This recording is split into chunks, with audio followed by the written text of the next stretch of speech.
Okay, we're recording. Well, thank you all for joining tonight. We'll let others join as well. I was mentioning to those who joined earlier that we just had our delegates meeting was this past weekend in Indianapolis. So I'm just going to share my screen, just kind of give you my summary of what was going on at the delegates meeting. So let's see if here. Let me get this up to the top here. So one of the things that I have responsibility for as the VP of promotion is our website. So just give you a perspective of the use of our national website. We had over 100,000 views in the first 10 months of this year. 50,000 different users. So we're getting great activity going through our website. I've summarized down here below. Those are the pages that are accessed the most. The Healey Marketplace is the #1 place after home that is being viewed on our website. So again, in the first 10 months, over 12,000 individual views of our Healey Marketplace. One of the other decisions that was made during the delegates meeting is, historically in the Healey Mark, there's been 2 pages dedicated to classified ads. The decision's been made by the delegates. We're going to move that all to the website. So those pages in the Healey Mark, which, if you want to place an ad in the Healey Mark, typically it's taking 2 or 3 months, depending on the timing of when you send in your ad and the time that the mark is published and printed and sent to us.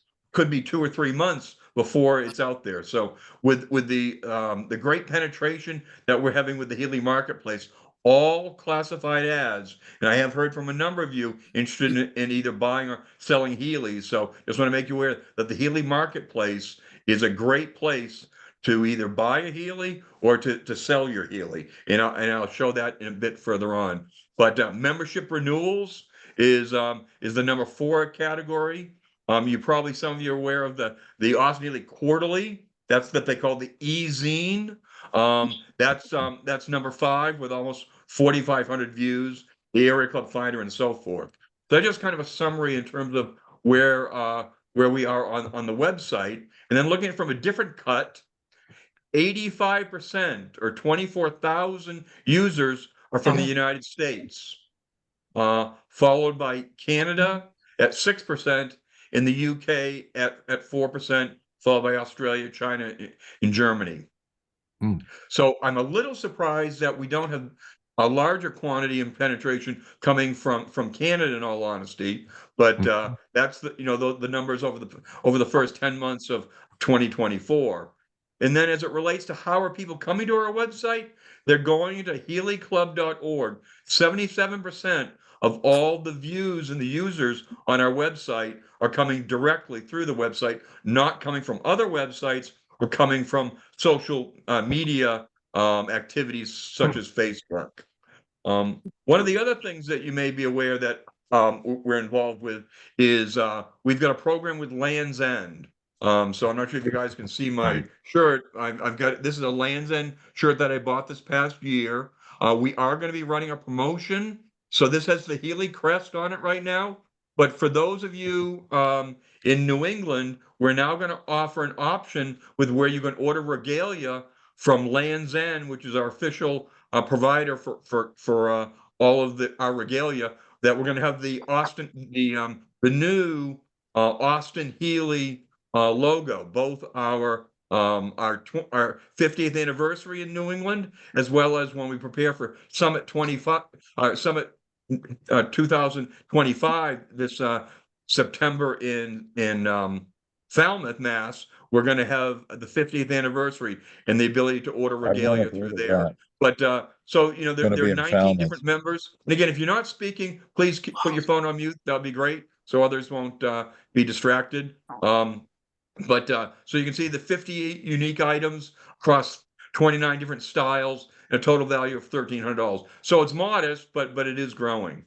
So then on the next piece, this is from Bill Walton. who's one of our members and very active, and he's the gentleman responsible for everything going on with the Healey marketplace. So as we mentioned earlier, over 1,200 visitors. So currently there are 61 Healeys listed for sale on the Healey marketplace. And during 2024, 20 have been sold. So a quarter of all Healeys, and again, that's over, the period of the past 10 months. But one of the other opportunities that, many buyers have the opportunity for a free membership when they buy their Healey. So that's just kind of a summary of where we are on the website and the Healey marketplace. I'm going to stop sharing for a brief minute, and then I'm going to go back to the Healey marketplace on the website, hopefully. You know what? I'm going to have to. Does anyone have any questions as it relates to what we've just discussed in terms of our website activity and what we see on the Healey marketplace? Any questions or comments? I'll make a comment. That's I bought my Healey about 2 months ago, found it on the website, on the Healey website, and I've been thrilled with what I've seen so far. This is my second or third tech session, so. Great. Well, that's we appreciate hearing that endorsement there. So I will share now. I got the I thought I did. I apologize for that. But again, if you go to healeyclub.org and go to the marketplace, and one of the other features there, if you go to Control Frank, and you put that in your web browser, if you want to look for a particular year or a particular model, it'll come up and identify. So let's say you're looking for a 1967 BJ8. If you put that in your browser, Control F, it'll bring you right to those cars for sale that are 1967 BJ8s as an example. Or if you're looking for a Bugeye Sprite, put in, a 1959 Sprite, it'll go directly to that. But so again, the one of the outcomes from the delegates meeting is that moving forward, that all of our advertisements and our marketplace activity will be on the website and no longer in the Healey mark. I have a question on this, Peter. Please. Hi, Bill. Hi. So this is a great idea because, to see an ad in the Healey mark, you kind of have to be a member of the club. You? Having it on the website means anybody that comes in can see it, which is great. Gives us a much wider circulation. And I guess my question is, other than telling each other this, are we doing anything to make it known to the automotive community that, come to our website and find Austin-Healey's for sale? Yeah, that's a good point, Bill, and that's something that was brought up this weekend at the delegates meeting. So it's something that we're preparing to do. We don't have an exact plan on that yet, but that is our plan to be able to help promote that. Great. Yep. I'd like to throw in 2 cents here. I feel I'm getting Please. lucky. The reason I joined you guys, I haven't been on your website or your tech sessions for a couple of years now. And you answered half of my questions about, how do you go about selling a Healey and what is the best approach and so on and so forth. So thanks a lot. I guess I'm lucky. Got half my answers. Well, Carl, I did cheat a little bit because, you and Amy had reached out to me a couple of weeks ago with some questions as it related to that. And I knew that was going to come up and be part of that. So I did, I kind of threw up a softball for you, Carl. Thank you. Any other questions or comments as it relates to the Healey marketplace or anything with the website that you'd like to see moving forward, possibly? I have a comment. I just purchased a BJ8, actually from one of the delegates who I think was probably at your meeting, Dan Salmon. And yeah. I think Peter, you emailed me and asked me how I found my Healey. And I belong to 2 other clubs. I belong to the Porsche Club of America, and I belong to the BMW Car Club of America. I belong to the BMW Club since 1976. And I think myself and a lot of other people who or belong to marked clubs have they know that to find a car that you're looking for, probably the best places to look are the marked clubs. So I think a lot of people are naturally drawn to marked clubs to find great cars from great owners, because to me, those are the places to look. It's just intuitive to me to go look there first. And I looked at your website. I'm now a member. I just got my Healy probably in the last month. And I saw many great cars, and I can tell just from the description the care and the love that those cars received. And to me, that is like the place to go, whether you're looking for a BMW, a Porsche, or a Healy. And I don't know that you can really do anything that's going to attract buyers. Anybody who is looking for a car like this, I think they're going to gravitate towards a marked site.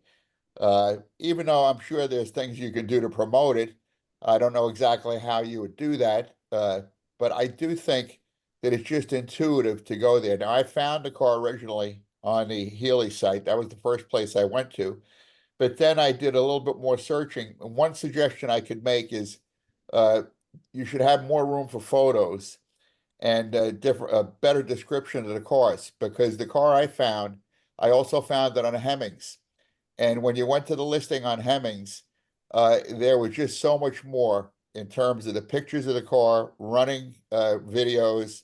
And I think if you really wanted to enhance your marketplace, probably the thing to do would be allow more room for owners to describe their cars and put more numerous photos or videos on the site. And that would be the one thing, a couple things I would suggest about that. Okay, that's good. So I will just, one thing that's also an advantage by using our website for that is we don't charge members for posting their cars. So one of the things, we will be in looking at, in the future. So one of the things, we are kind of limited in terms of space as it relates to that. Where Hemmings, they charge to put the cars out there. I think it's $150 to put your car out there. So there's an instance there where they can maybe get a little more space on their website than we can on ours, because ours is free of charge, where they are charging the seller to post the cars on that site. But Michael, that's a good point. I'll bring that up with to Bill Walton and see if there's some things there we can enhance that regarding the descriptions. Thank Okay. you. Thank you. Anything else?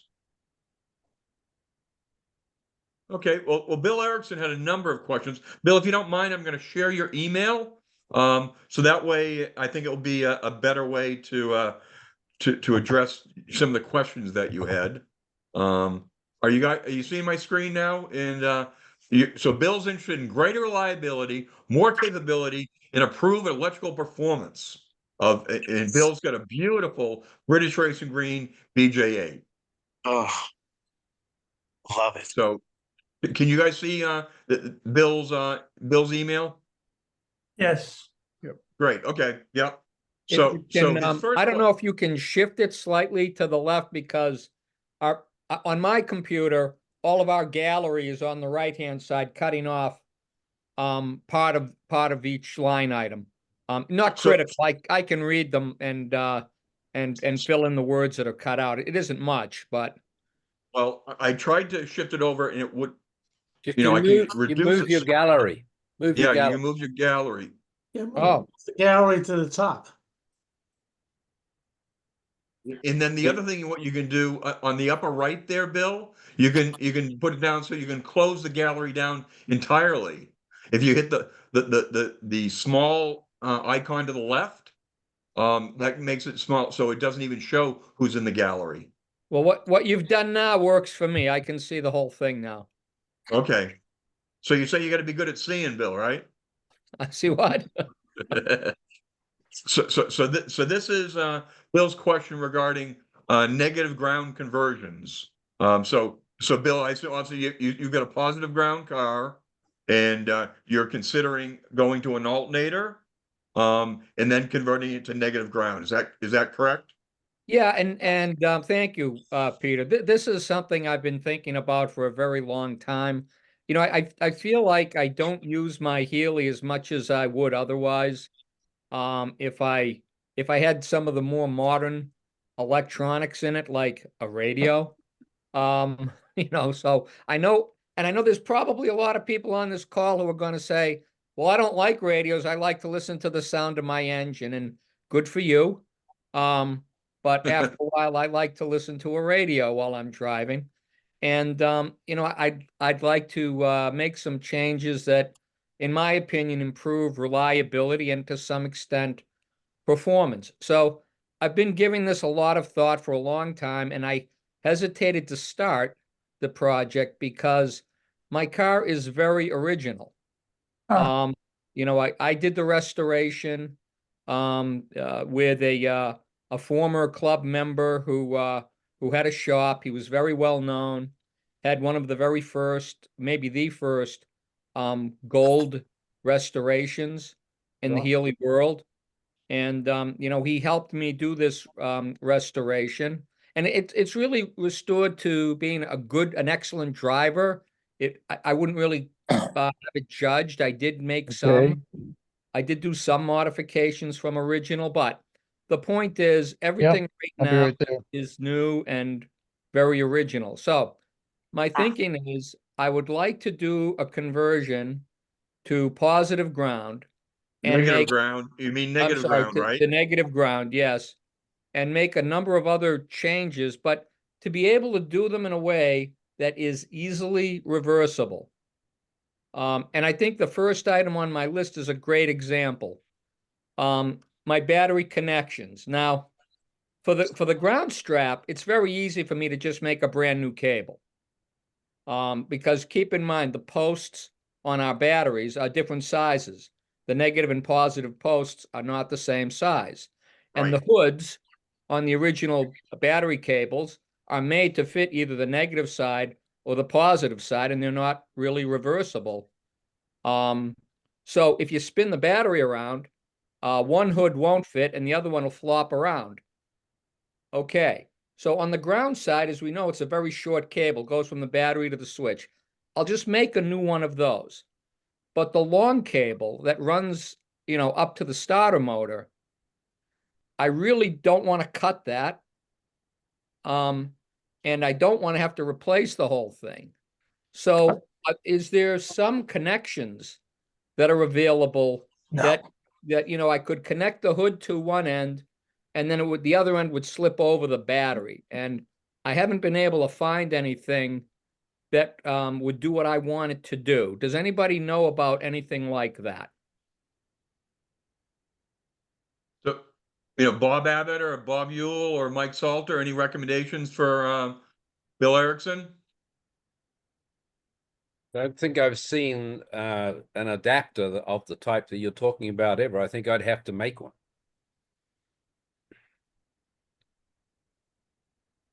You hear that, Bill? Yep, I did. Okay, that was Michael Salter. Thank you, Michael.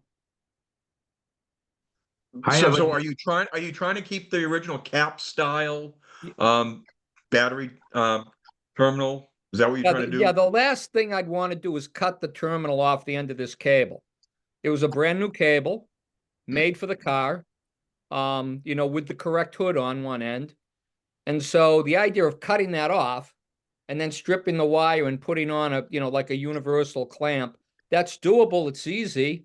But when I want to reverse back to the hood, well, now I've got a shorter cable. You can buy adapters that they look like the post terminal on a battery. It's like a tapered post, which has got a thread on the bottom, and they're made for threading into side terminal batteries to use regular battery clamps on. So you probably could buy one of those and mount it on a regular battery terminal clamp. I think that would solve the problem about having to destroy or damage your cable. That's excellent. That's a great idea. I know exactly what you're talking about. Is Bill, your hooded terminal crimped on, or is it soldered on? That's a good question. I don't know how they made them. I think this was that Rhode Island wiring company that made the cable for me. Yeah, they're crimped. They're Or So if I'm crimped. not sure if it's crimped or soldered. They are Or crimped. Bill, in my case, I think mine's bolted on. No, mine is definitely not bolted on. Okay. If it was just soldered on, it'd just be a simple matter to melt the solder and slide the terminal off the end of the cable. I will check that. But obviously, so if you got so you don't have an original wiring harness. You have a replacement wiring harness from Rhode Island Wiring, you're saying, Bill, right? The wiring harness, yes, and then the same is true for the negative cable that runs from the battery all the way up to, the whole length of the car. Right. So, I mean, if there's something I don't want to cut off and find that I've made it too short, it's that. But Like Bill, I you said, you could have a different battery, that you don't. I realize it's set up one particular way, but they do make batteries where the reverse between the negative and the positive on the battery posts. Yeah, but that doesn't solve the problem he has of getting the helmet terminal to fit Yep. on the opposite side. But those little adapters would probably do the job for you. yeah, I like that idea. I hadn't thought of that. I haven't looked for that, because you're right. Once I have that, now I've got the post, and there's this little screw hole, and in that screw hole, I can now mount a clamp of some type. Yeah, and I think they're at Harbor Freight. They have a what? I think they're at Harbor Freight. Harbor Freight? Mm. Cheap enough. Yeah. Yeah. There's a new Probably Harbor Freight $2. Road. Hey, Peter, Ken here. Yep, Ken. I'd like to throw a monkey wrench in this, and if you do some research on the internet about positive ground versus negative ground, you will find that the best way is actually positive ground. Am I right there, Michael? Well, it's it's an old story. The British thought, and I think we're right in presuming that positive ground cars tended to rust less. Is that what you read, Ken? Well, no, I did not, but very interesting article that was in our Vermont Club magazine, and this guy has about 20 patents, and what was going on is, and I can't explain it, but there's something about the flow of, the electrons and all that a positive ground vehicle is more efficient than a negative ground. And you can find it on the internet. There's an awful lot of negative ground cars running around quite satisfactorily. That it, you're right. I'm not denying that, but from a scientist's view is what I was telling you. Well, unfortunately, from a practical standpoint, if you want to keep your car positive ground, you're pretty much married to all of that original equipment, which I think is probably inferior, at least in theory, to some of the modern equipment that's available if you had a negative ground car. So, I mean, the stock generator is only going to generate so many amps, whether it's, it's not getting any benefit because it's a positive ground. If you want to put in brighter lights, if you want to put in other equipment that requires more power, if you're going to be running at night with two sets of lights on, the stock generator might not be up to the task. Regarding lights, I still run a generator, still run positive ground. I bought some very, very good LED headlight bulbs, which they draw about 3 amps or 2 amps both on, and they're way brighter than the original incandescent bulbs. And they are the biggest draw when you're driving at night, and you can get those same bulbs for driving lights. So driving lights and headlights on, you're going to be eating up something like 12 amps. But with LED lamps, you'll find it's probably down around 3 or 4. So if you take those 8 amps out of your drawer, that gives you an awful lot of capacity for other devices, because most other devices, or modern other devices, don't use a lot of power. What lamps did you find that that worked on positive ground? I bought them from a company called, I think they're called Regulator Conversions in the UK. I think that's the name of the company. And they originally sent me a set that didn't work. I sent them back, and they sent me a replacement set, which have been fantastic. I absolutely love driving with them. Their brightness is phenomenal, and they got a very, very distinct high beam, low beam line, so that when you dip the lights, you know you're not dazzling anyone. So I would strongly recommend taking a look at those. I will do that. I had looked at a lot of LED bulbs and found that they were polarity sensitive. Yeah, they do make them in positive ground, though. And I hadn't found that. So that's generator. I think it's I will either keep generator searching for conversions that. or regulator conversions. Okay. Thank you. I will look for that. You know, one of the other things, Bill, I have on both my BJ8 and my 100, I've got LED bulbs in there. I'm still running positive ground on both cars. I got them from Bugeye Guy down in Connecticut. And the whiteness of the light is incredible. Much brighter, and I've been very pleased with them. I'll send you a link to that. And remember, I took some pictures back when I installed them 2 years ago, to showing the difference in the headlights and how much brighter they were. But I got mine. I got LED lights. You're still running positive ground with a generator on both the 100 and the BJ8 from Bugeye Guy.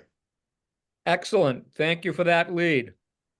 Just to add, with my 100, with the lights and the wipers and the heater fan running, cruising on the highway as it was, I was losing about 1.5 to 2.5 amps on highway cruising. After I fitted just the LED headlamps, it moved up to about 4 of charging. So it does make enough difference to take you over the top. So Excellent. Is it possible to send out information on both the ones that Peter put in and the ones that you put in, Michael? Yeah, I'll dig it out and I'll send it to Peter. Okay. And Yep. Peter, if you could send it out also, what you put on your cars. Yep. Yeah, I'll do that. And I like I said, I took pictures before and after, showing the difference, and it's significantly different. Far Certainly better. driving at night is a interesting experience. Yeah, no, you're absolutely right, and it is definitely far superior. So again, the bulbs weren't cheap. I'm looking on Bugeye Guy's website right now. They're $150, so it's not cheap, but I found it was worth it. That's per bulb? No, for a pair. Repair, okay. Actually, if you were looking for modern bulb replacements for your modern car, that price wouldn't be out of line. You could find them cheaper, but you'll also see them for that same price, $150 for a replacement pair. So I consider that to be right in line if it will work with a positive ground car. You might be veering me off in a different direction here, but we'll see when we get to some of my other questions, if you have other clever solutions like this. Should I move on to the other issue? Sure. Yep. Peter? Yeah. So let's say I am going to go forward with the switch, and I'm going to replace the generator with an alternator. I don't know how many people on this call have done it, but does anybody have a recommendation for the I guess what you'd consider to be the best alternator replacement for a generator?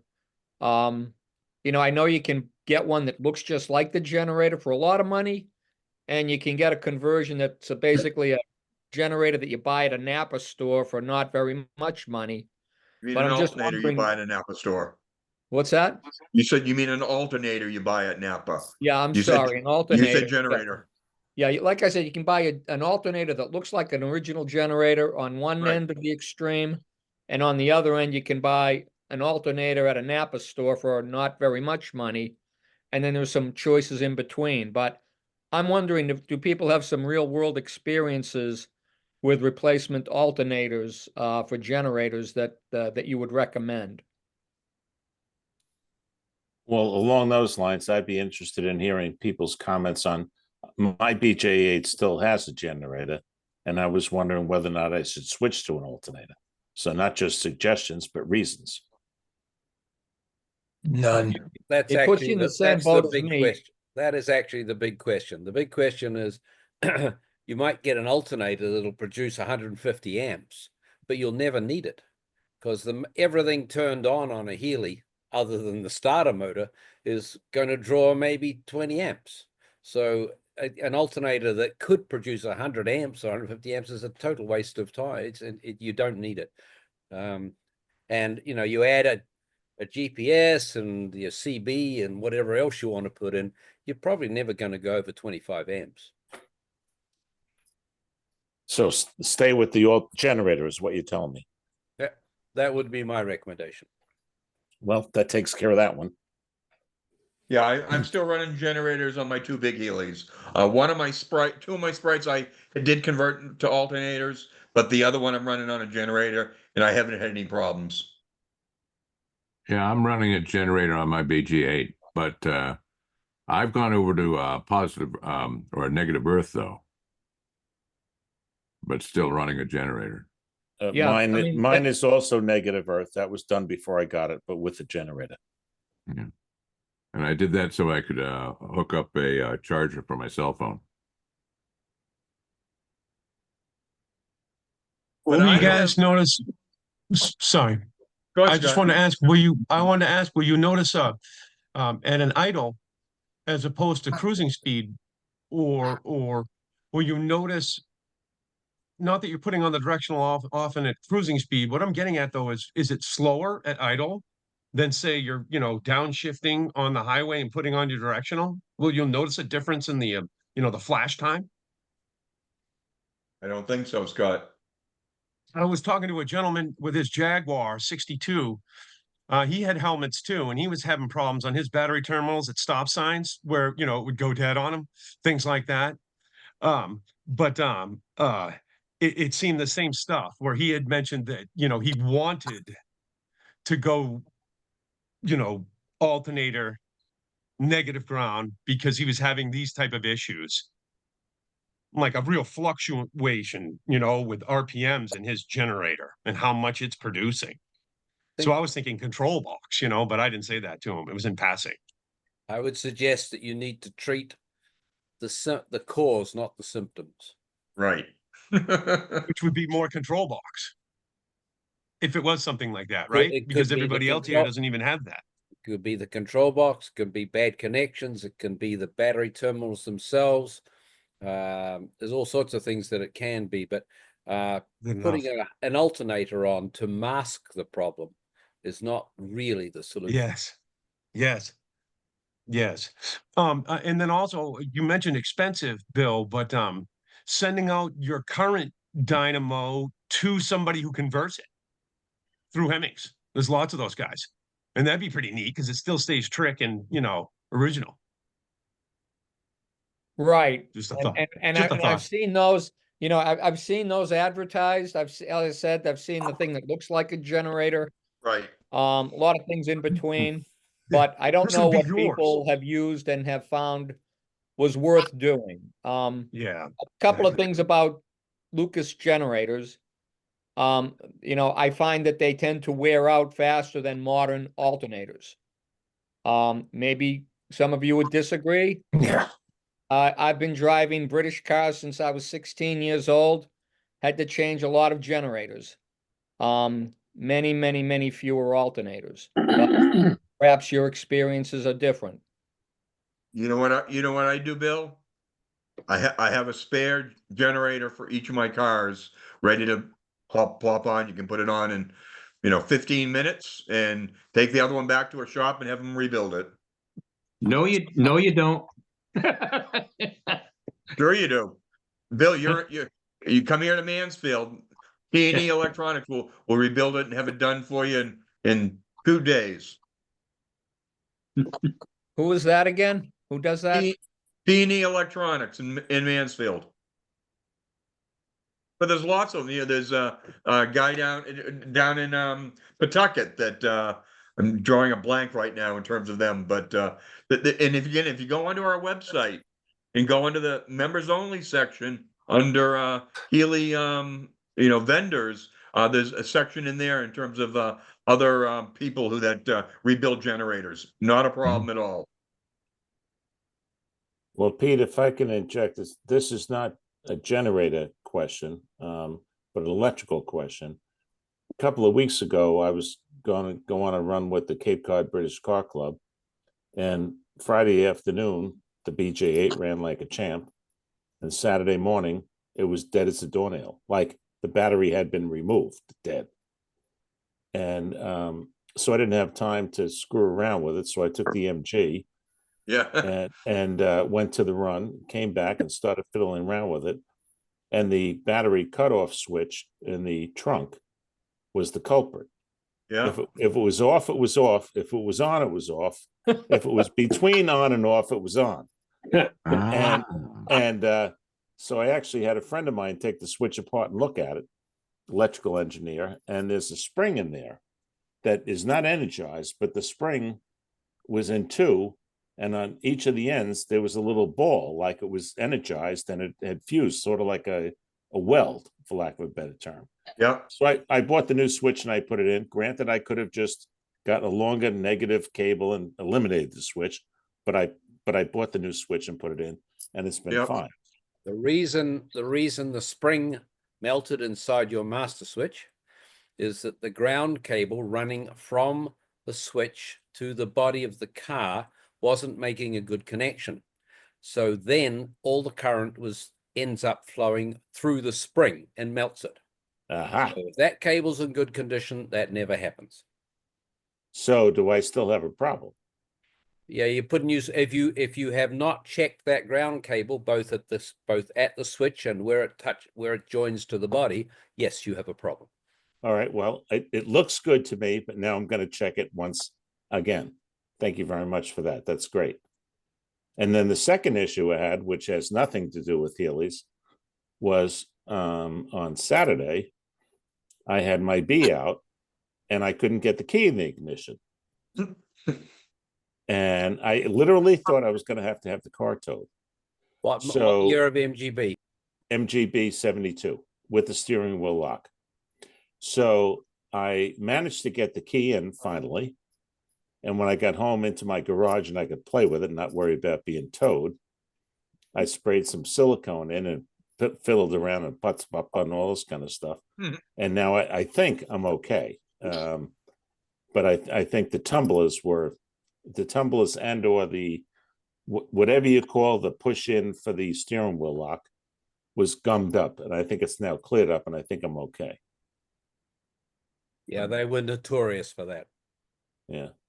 Well, of course, I had several people telling me about getting a new ignition switch and doing all other kinds of things. But anyway, spray some WD-40 into the hole where the key goes in. Well, that's what was told to me after I did the silicone, and I didn't have WD-40. I had silicone. I said, "Do I need to get WD-40?" They said, "Nah, the silicone's probably good enough." But thanks, Michael. Yeah, and a lot of these things is keep it simple. I mean, we don't need to reinvent the wheel on a lot of these things. It's probably not necessary.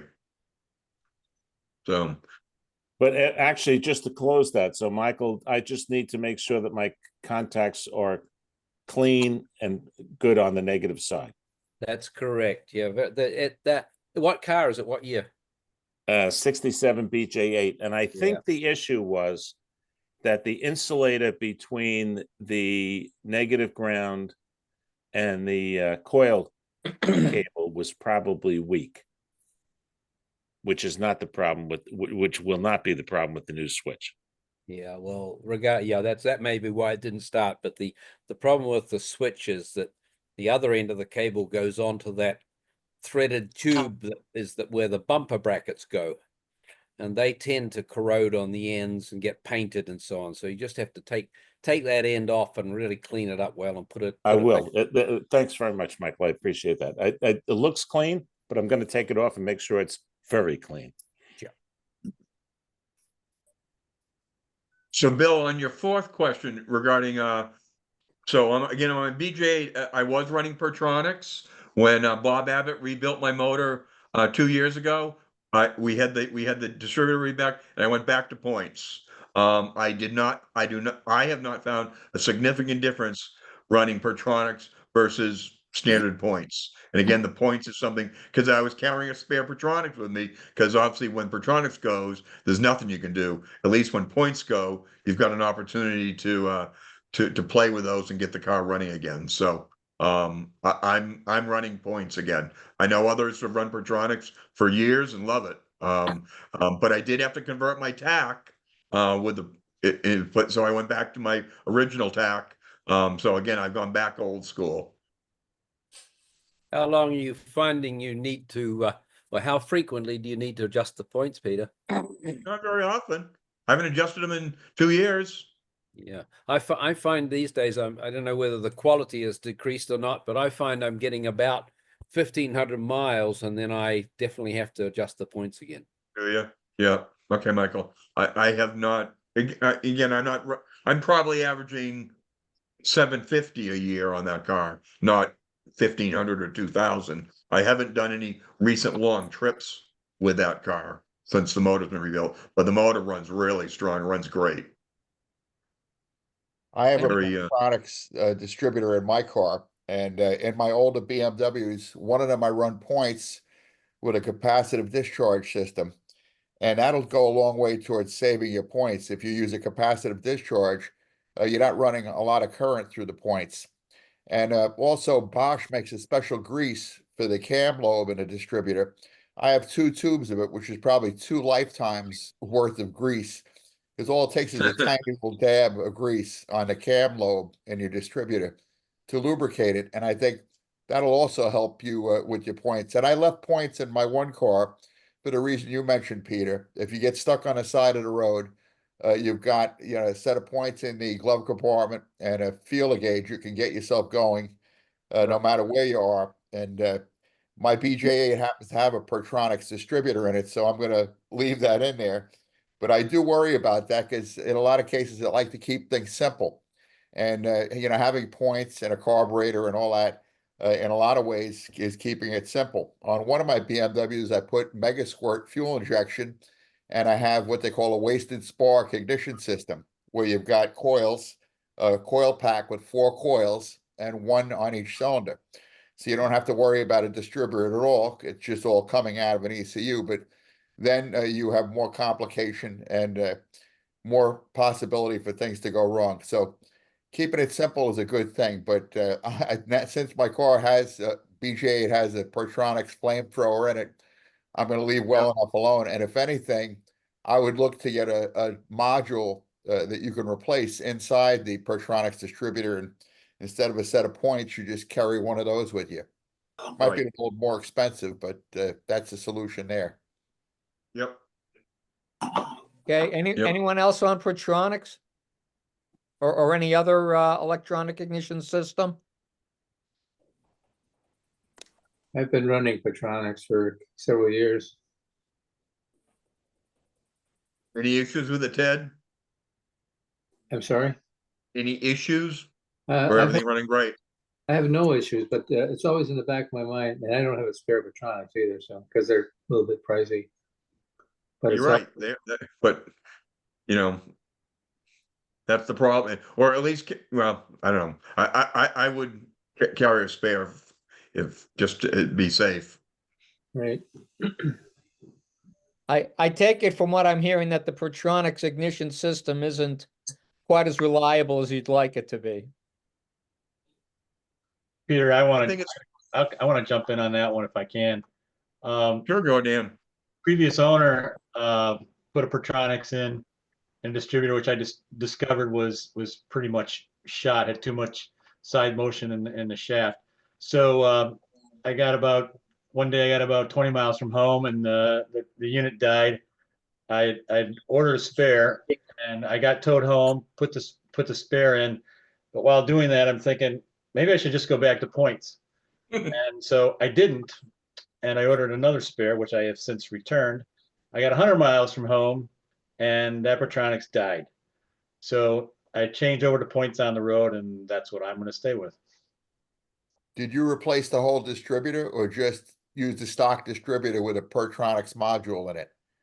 Stock distributor. I had a rebuilt distributor sitting by for this kind of an instance. So that's what I did. Put a rebuilt distributor, a stock rebuilt distributor, and a new Pertronix, and it got 100 miles from home, and it died. So that's it. I'm done. You may have had a problem. I have with a the bin distributor of itself. dead Pertronix.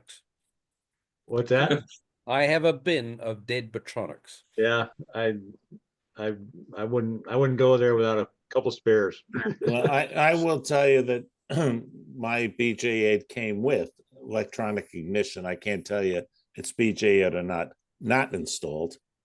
And the guy that I rely on heavily on Cape Cod, Charlie Neves, I don't know if anybody knows him, had said, don't put it in unless you have a problem. So I think points seems to be the way to go from everything I've heard. If you've got a Okay. one-out distributor where you've got a lot of play in the shaft, that could be damaging the Pertronix module. If you bought a whole brand new distributor from Pertronix, which is an improved version of the Lucas distributor, at least so I'm told, and from what I've been reading, that might be a good solution instead of just buying a little module and putting that into an old distributor. Because you might have had a problem with the distributor, not so much the Pertronix module, especially if you got an old worn-out shaft and there's room for it to move and damage something.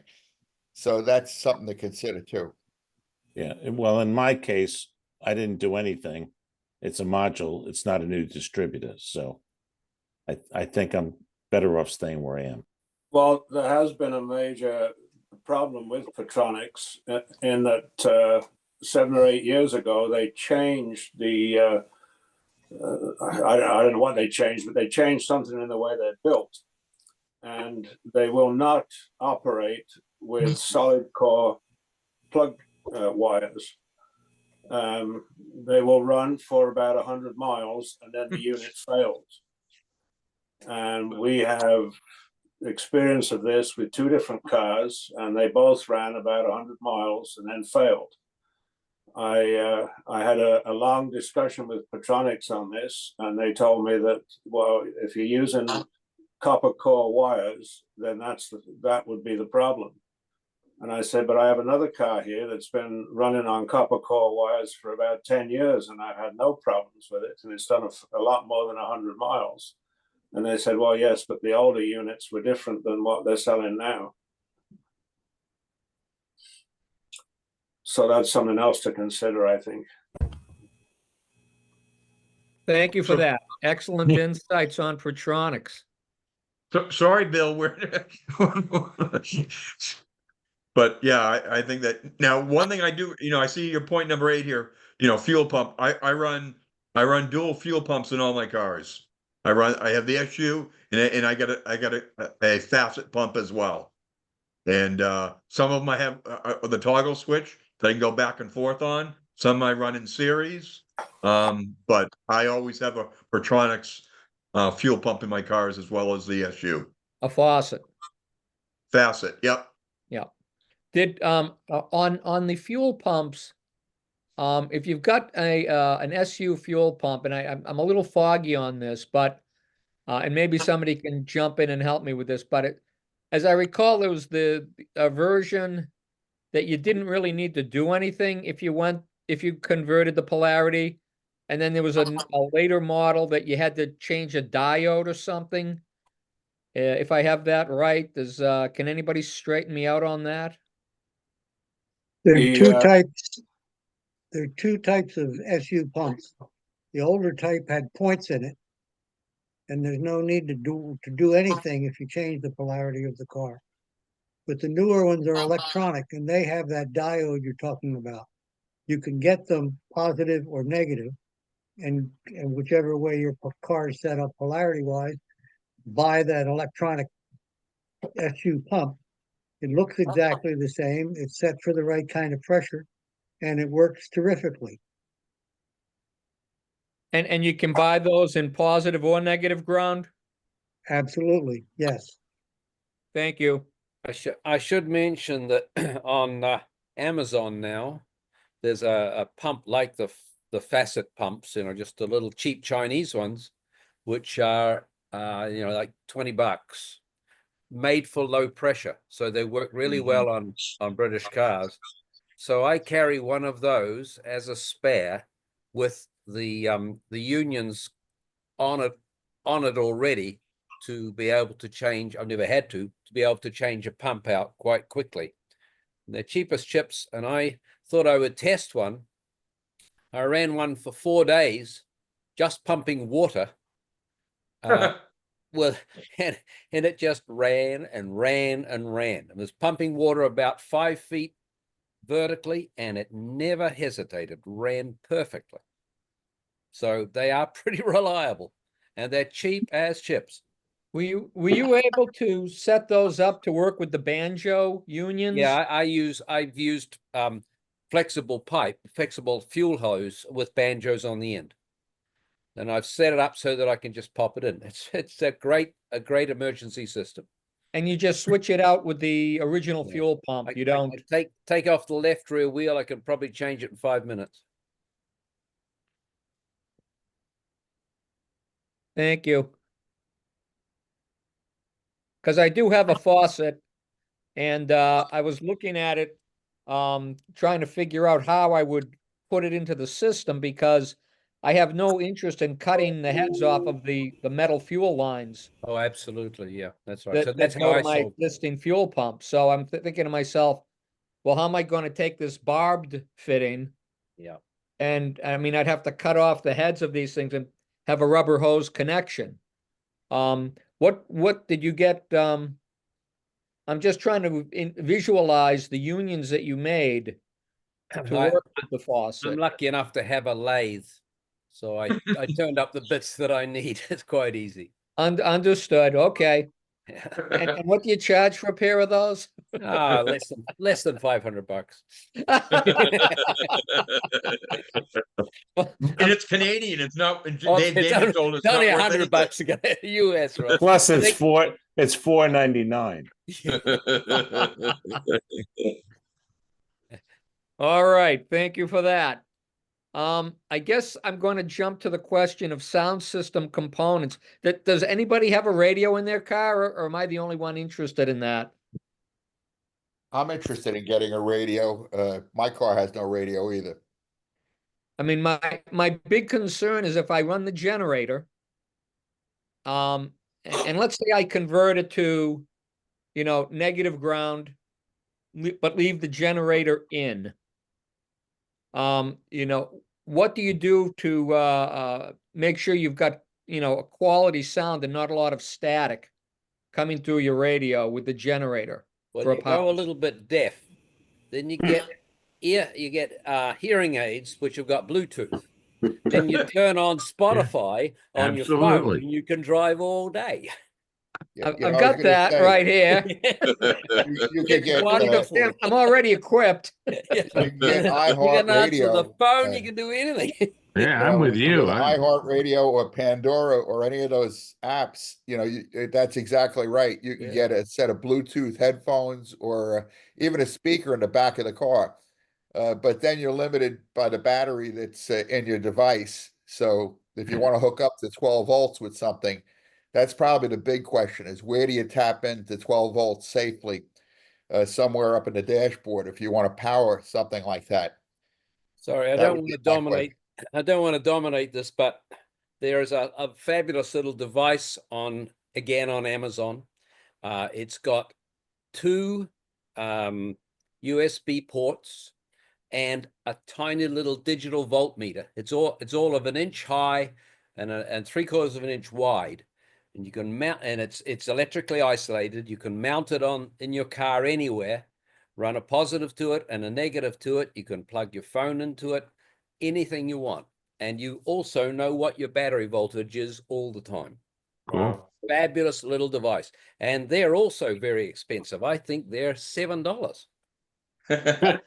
What, you happen to know what the name of that is? If you search Yeah, I on was just going to Amazon? say, Mike, can you send that to all Well, of us? I've been trying to bring up Amazon on my computer, but I can't seem to do it. But Now- it's on Amazon, and it's just a USB voltmeter out adapter or something or other. I'll try to find it and I'll send it to Pete. Where are you tapping the 12 volts from under the dash? On mine, I take it from the back of the fuel gauge because that's an always live. On mine's 100, back of the fuel gauge, and then just onto the screw that holds the parcel shelf on. Yeah. Okay. Well, Bill, to get back to the radio question, we're talking about, personal style or whatever, which I appreciate. And I happened to drive my B with the top up last weekend for the first time, probably in 15 years. And I did put the radio on because it was the only time I could hear the radio in the past 15 years. Point. But so it's, float your boat. I guess that's what it is. Well, I always wear earphones for a number of reasons. One, I can hear the radio when I have it on, usually Spotify or if I'm listening to a talking book.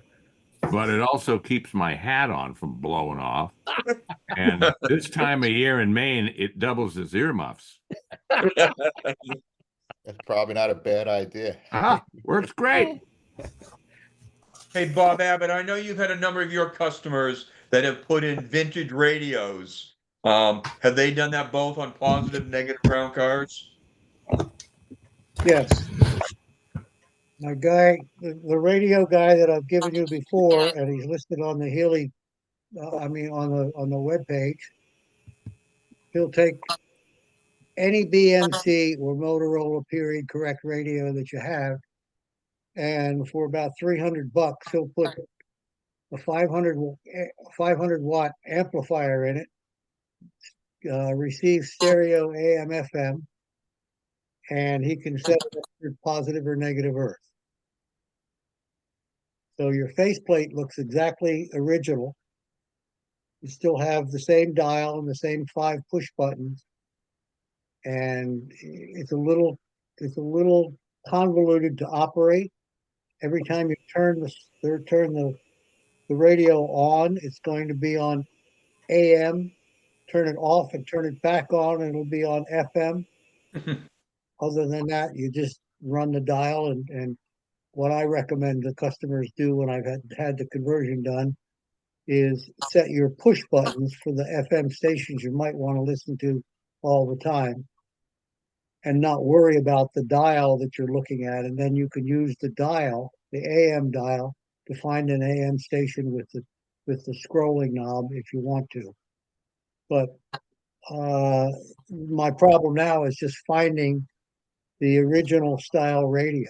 But he can do it in a very small box. I mean, today's components are very small, so you get the look of the original BMC radio, and you have all the power you'd ever want on both AM or FM. Thanks, Bob. Yeah, that's great. I've got Sirius on my iPhone, and I just use my iPhone, and that's how I listen to music when I'm in the car. But I don't do it all the time. Normally, I prefer to listen to the hum of the 6 or the 4-banger. Well, there's that. Yeah. True. And I don't have any experience with gear reduction starters, so I can't help you there, Bill. Anyone recommendations on gear reduction starters for Bill? I've got a Wasp and I love it.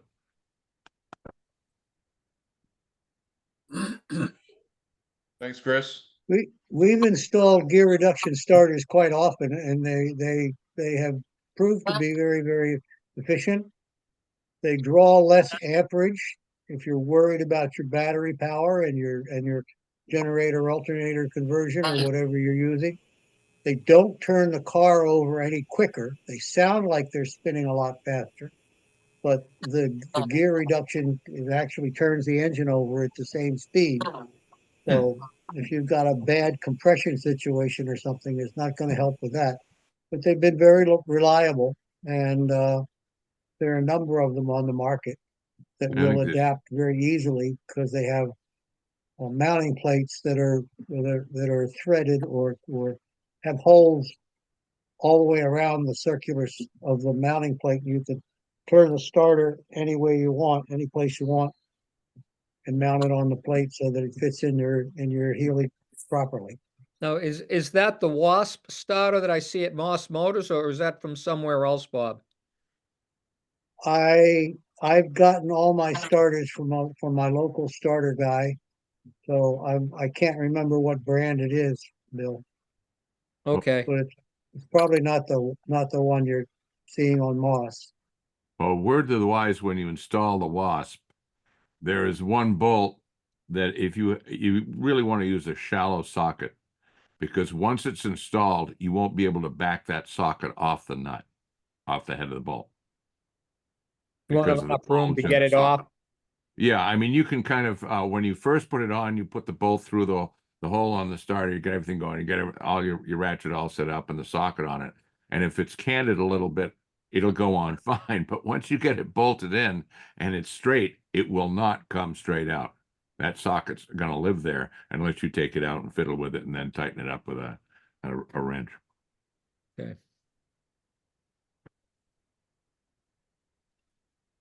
Bill, anything else? No, this has been a fascinating call. And I think I've heard enough to think that maybe I'll start in a slightly different direction and see how it goes. But thank you very much, everybody. I appreciate it. You're welcome. Bill, Please. I just wanted to throw in the CSI distributors. Those look really great, and they're in our magazine, and they have the Lucas originality look to them and full electronic and adjustments, and they're really nice looking distributors. I haven't used them, but I'm sure they're great. And they're at H Spares and stuff like that. CSI. Thanks, Scott. Sure. Thank you. James Clark, are you on the line still? James Clark, Yes, I'm here. how are you? And welcome. We love having new members and people joining for the first time. Hopefully you've enjoyed our call so far. I So can't say I can't say that I understood all of it, but it is interesting. So I understand you've got a Healy new to you and you're concerned with some low oil pressure? Correct. Okay. You want to give us maybe a little more? I know you sent me an email on that, but maybe to help everyone else on the call, give a little more perspective, James. So my father collected Healys, and my mother made him sell all of them when I turned 16. So I've actually never gotten to drive one. So I'm now 58 and decided to buy one. So I didn't know to buy one on your website, or I might have actually looked at that. But I ended up working on one on Bring a Trailer. And I knew there was an oil pressure issue, but I thought it was the gauge. I had somebody sort of inspect the car, and we sussed it out, thought it was a gauge issue. Got the gauge replaced, got some footage of it, running up at 40 pressure. And I thought, okay, I think I've solved that with the new gauge. I get the car and it probably runs at 20 when it's just starting up, and then maybe runs 10 or 15 once the car is warmed up. So I think I have not a gauge problem, but an actual, deeper engine problem. And I'm trying to understand exactly what that means. What is it? Is it something I can live with and drive with and risk damaging? I just don't know enough about it. I found somebody locally that I think can do some work on it and try to figure it out, but I don't have a good sense as to how serious a problem this is, and whether it's have to repair right this minute, or can I wait, or I just don't know enough about what's really happening. Can you share with us again which model Healy is this again, James? I'm sorry. This is a 67 BJ8. Okay. And when it's warm, you're getting like 20 pounds? I would guess less than 20 pounds. That This is at idle, At right? what speed? At what revs?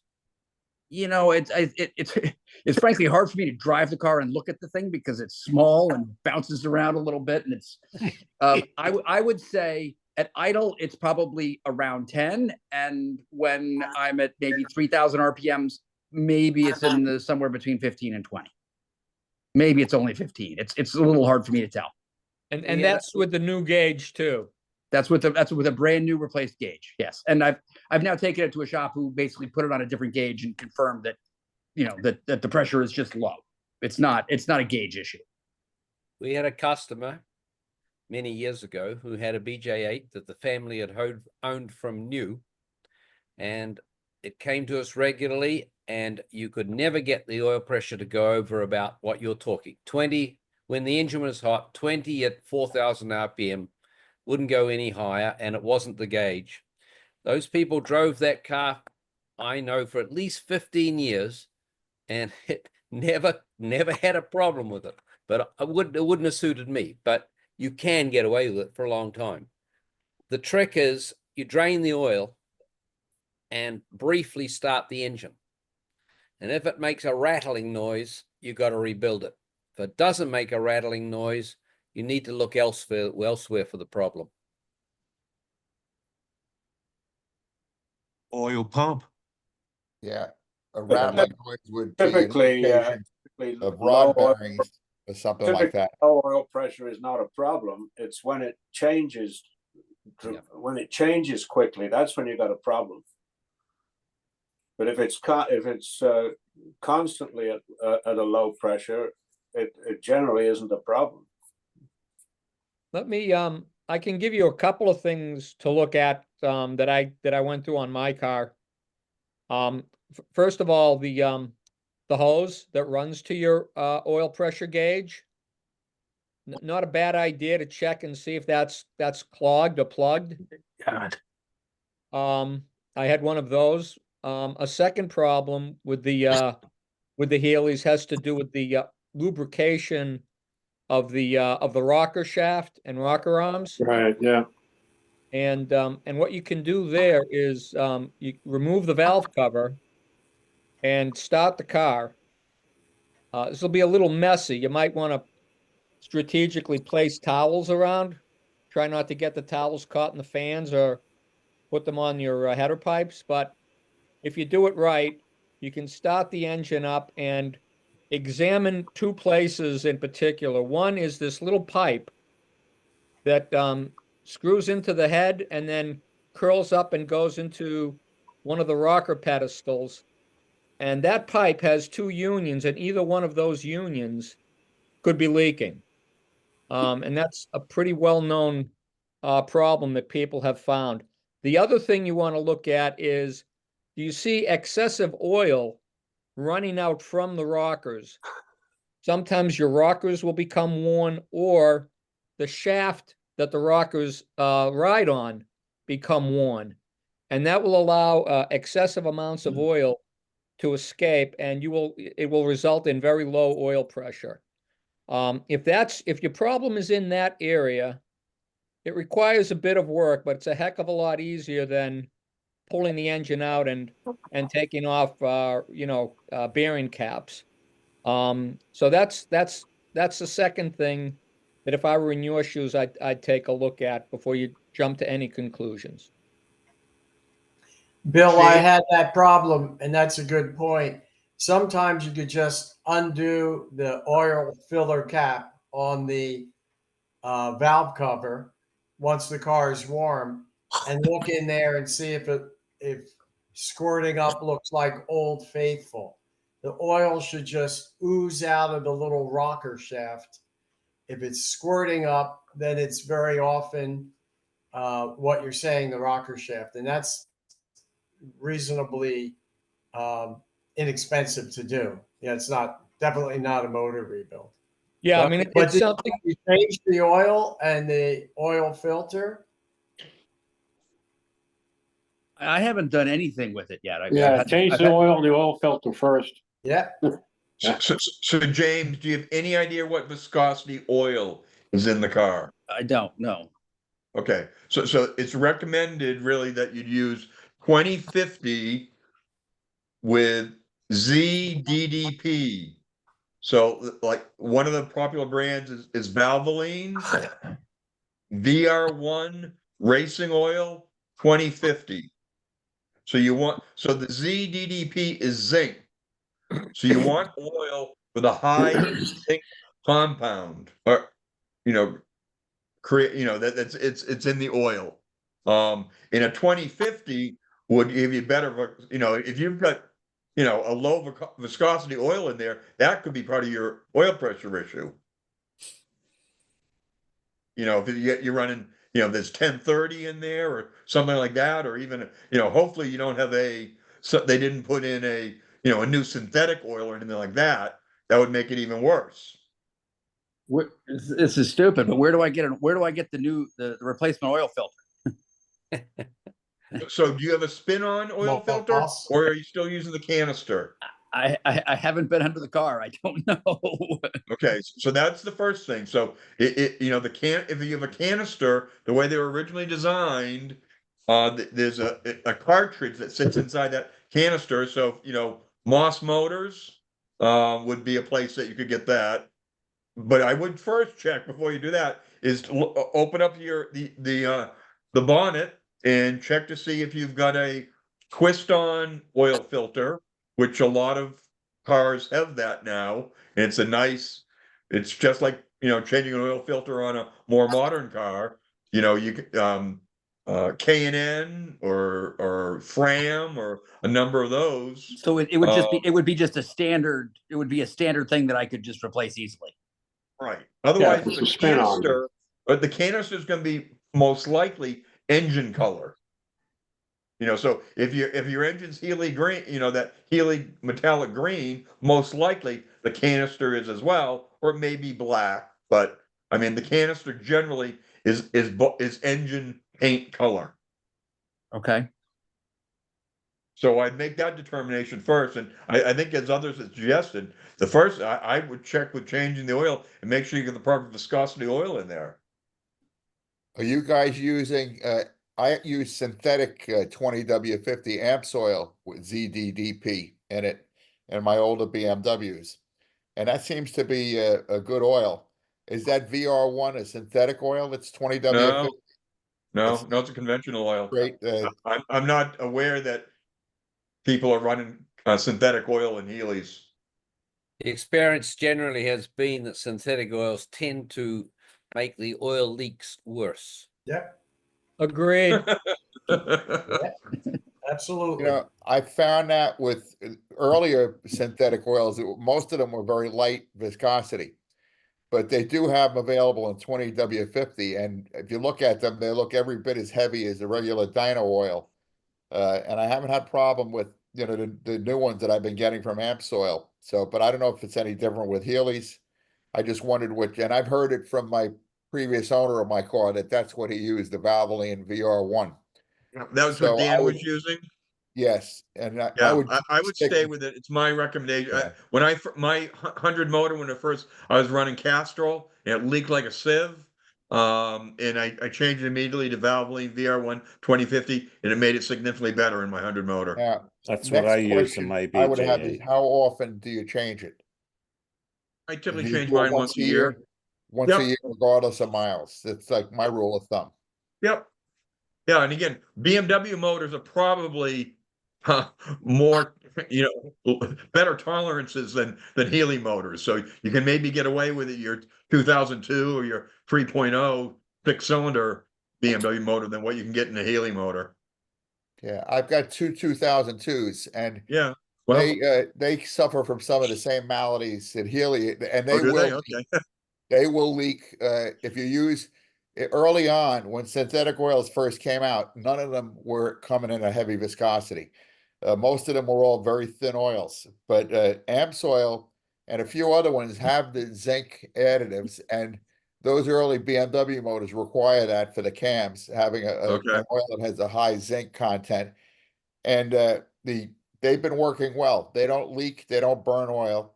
So I kind of wondered about that because I thought that Valvoline VR1 was not a synthetic. It's definitely not synthetic. But with the kind of mileage we put on, I think if you're changing it once a year, you're probably in good shape anyway, unless you put a lot of miles on the car. And in which case, if it was mileage determined, how many miles would you let that oil run for? 3,000. Yeah, I agree, Nick. 3,000. Yeah. 3,000. Okay. Yeah. Just a comment on the rocker shaft question that somebody or solution somebody mentioned. We found that if their rocker shaft was in really bad condition or the connections to the rocker shaft were in very bad condition, that would cost you about 7 to 10 pounds oil pressure at 3,000. It wouldn't be as much as this person is talking about, but 7 to 10 is what you get from a very bad rocker shaft. And what risks am I running driving the car with such low pressure? You run a chance, if you particularly use this on the highway, if it's got bad engine bearings, you run a chance of the engine bearings failing on you. I had that happen to me in my 106, my first Healey, and you know, it spun a bearing, and I was running low oil pressure. Not fun. So it needed a new crank and an engine rebuild. Very It's one of the things expensive. that'll definitely kill it. Sorry, guys, may I have one thing? On that same subject, you had mentioned on the dash a bouncing needle, voltage regulator. I'm not sure on the big Healy guys, but you know, voltage regulators control the dash and they'll bounce all over the place. Especially a 67, I think, is, you know, electronic. Same with the fuel. Not on the Healy. It's a direct reading gauge. Actually, all right. Oil reading right up to above your right knee so that it leaks on your knee when you don't. Gotcha. Sorry, guys. Thank you. So James, I think, you know, that oil change is probably the first place to start. You obviously need to determine what you have for a filter, whether you need a cartridge or, you know, I'll figure that out, and I can change the oil and see if that makes any difference. I'm hard pressed to think it's going to make enough difference that I don't have a problem. Although I'm sort of encouraged by the fact that some people have cars like this that drive a long way under low oil pressure, and that, you know, I'm not expecting to race this car and not expecting to drive it that hard. So maybe it'll be okay. James, where do you live? I live in upstate New York. Okay. Okay. James, are you running ethanol or non-ethanol fuel? I have been putting in non-ethanol fuel to the extent that I can. Yeah. I think I've only put gas in the car twice. When you're at speed, you said it's around 20 pounds and you can't get it much higher. I'm not even sure it's at 20 pounds. I think it's less than that when it's just when I'm cruising at 40 miles an hour in fourth gear. I don't think it's that high. Is the needle fluctuating or is it kind of steady? It's I would say that needle is steady. A bunch of the other needles bounce around, but that needle is fairly steady. But it's hard to read because it's down low and it's hard to drive and look at that thing carefully enough to see exactly where it is. You don't actually have to drive. You can just sit in the seat. Yeah. Put your foot on the gas and take it up to 3,000 and see what you got. Yeah, I've had the car for about 2 weeks, so I just haven't done it yet. I discovered this problem and thought maybe you guys could help me figure out what I needed to do next. So one other thing that has occurred to me, a problem that we struck at one stage, was a oil pressure relief valve which was stuck wide open due to impurities in the oil. That really does knock your oil pressure back. And it's also easily accessed. Is that located? Sounds like it might be messy. On the oil pump? It's on the side of the engine, the big hex nut. Yep. Very, very near the filter. Yeah. Hey, Peter. Yes, sir. If memory serves me, if it's a canister type filter and the canister is loaded improperly, can't that affect low pressure? Nick, I'm not sure. I don't. I've got spin-on oil filters on all mine. I don't have canisters anymore. I don't think it does, Ken. Say again. I don't think it does, Ken. Even if it's got no element in the filter, it'll still produce oil pressure because it's the relief valve that controls the oil pressure. Okay. Yeah, that was Nick. He's up in the Glens Falls area. That's okay. I've been called a lot worse, Peter. I've got an exhaust question, if I may. Yeah, go ahead, Chris. I noticed that I'm getting a little bit of a howl. And I'm thinking, what the hell is that? Then I realized once I pulled the car out of the barn one day and I could hear this and got down on the asphalt and looked that I have a small crack in the exhaust, in the flex. And I'm wondering if you guys know of anything that I could put in there. I mean, this is a fairly recent, maybe 3 years old stainless steel exhaust system. It hasn't been grounded out, but it's got a little leak in there. I can see a little puff of smoke come out there every once in a while, and it just Out of howls. the flexi pipe. Yeah, and it howls. It's annoying. You need a new header pipe. Yeah, I know. I don't want to go. I'm thinking if I can find some kind of, it's a very small piece, if I could just get something in there that will plug it up and expand, when it gets hot and cold. Well, is there you're any sort of taking me any back sort of to my wrap? youth. Yes. Huh? When I was, Peter, you're there is. taking me back to my youth when I was 18 years old, and I'd wrap some of that asbestos tape around it. Yeah, see, yeah, but you can see that pipe, it's right where you can see it when you look at the car. I really don't want to wrap it up with asbestos. If I could find something like, I was thinking of using like JB Weld or something just to put a little bit in that crack maybe, but I'm not sure that it'll take the expansion and contraction. They sell muffler sealer. Yeah. It's like a paste that you could put in. I just don't know if it's going to be shiny enough. You might have to put it in there and then maybe touch it up with some silver high temp paint. Well, it's right in the crack. It probably wouldn't be very noticeable. It's a very small leak. How about a stainless steel hose clamp over it? Probably could do that. That might work. It's worked for me. They have patchworks. All right, well, clamp guys, I got to sign off. I'm afraid I have to go to a Citroen Zoom now. So Uh-oh. I'm a glutton for. I know I'm a glutton for punishment. Who's you on, Chris? I'm sorry. Who's Say what? CV? What kind of Citroen do you have? Oh, it's a DS21. Oh, great.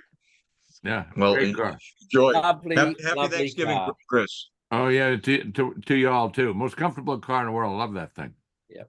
Great. All right. Sign out. Okay. Well, thank you, Pete, and thank you everybody for all your thoughts on this. You're welcome. So hopefully that gives you a place there. So hopefully it's not catastrophic.